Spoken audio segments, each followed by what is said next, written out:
Food in fiction. It's not just about filling your characters' bellies. It's about flavor, texture, emotion, and sometimes plot twists that make a Game of Thrones wedding look like a kid's birthday party. Today, we're diving into how to use food in your writing like a true narrative chef. So, food is everywhere in stories.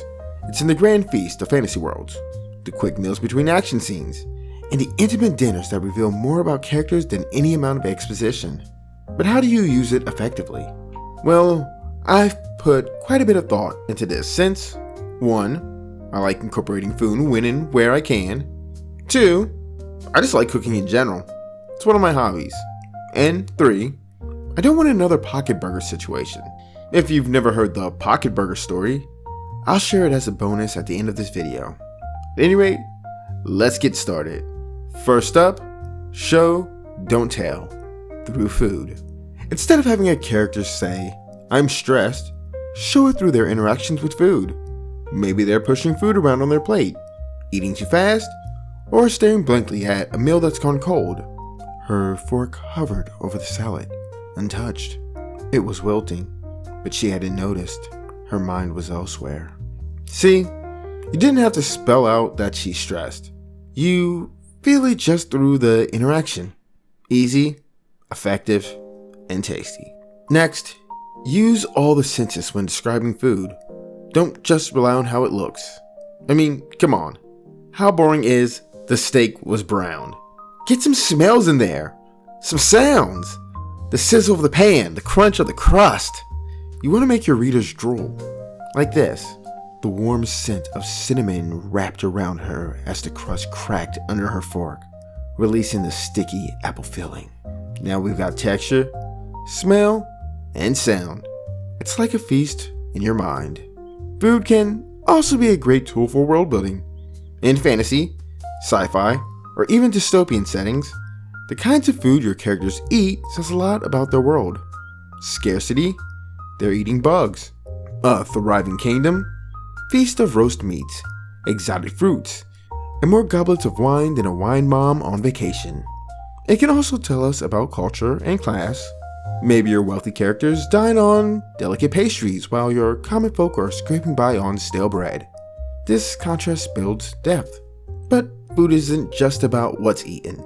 It's about who eats it and why. Let's talk about how food can create conflict. Food can drive a plot. It's not just about poisoned goblets or dramatic collapses at royal banquets, although please, do that if it fits your story. It could be something as simple as cultural tension. Imagine characters from different worlds or regions forced to share a meal that offends one of them. Instant drama. He stared at the stew, thick and gray, while the others ate with gusto. To refuse would be an insult, but forcing it down felt like a betrayal of everything he believed. Conflict on a plate. Food can also be symbolic. Ever heard the phrase, "you are what you eat"? In fiction, food can reflect a character's emotional or psychological state. A character clinging to bland food might symbolize their resistance to change. Or maybe they indulge in extravagant meals to mask their insecurities. Even decay in food can symbolize rot within society or family. Like this. A grand feast lay untouched, rotting under the weight of silence. Once a symbol of abundance, now a monument to their downfall. Pretty heavy stuff for a bowl of fruit, right? But food doesn't have to be all doom and gloom. It can also be used for characters bonding or even romantic tension. Think about those intimate moments where characters share a meal.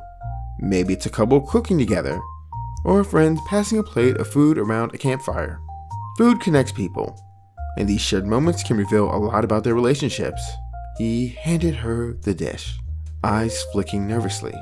"It's not much, but I made it for you." She smiled, taking a bite. "It's perfect." And just like that, the tension melted away. So whether it's a high-stakes feast, a midnight snack, or full-blown food fight, yes, even food fights, food in fiction can be an incredible tool for developing your story. So, to wrap things up, here's the takeaway. When you use food, think about its purpose. Does it add clarity to your scene? Does it have impact on the characters or plot? Don't just throw in a meal for the sake of it. make it count. And that brings us to the pocket burger. So, picture this. I'm reading a piece where, after a massive disaster, like tons of people just got killed because the protagonist was reckless, the characters are having this heavy emotional moment. They're chatting, trying to process the chaos, and then out of nowhere, one guy pulls out a hamburger out of his pocket and starts eating it. Like, what? I had to ask, did that just happen? And yes it did. Naturally, my curiosity spiraled into an avalanche of questions. Where did that burger come from? Is this guy just casually walking around with burgers stuffed in his pockets? Was it cold? Was it wrapped in anything? How big is the burger? And why on earth is he eating it right now? At the moment when the leader is having a breakdown because thousands just died? Turns out he was just hungry. That's it. I mean, come on.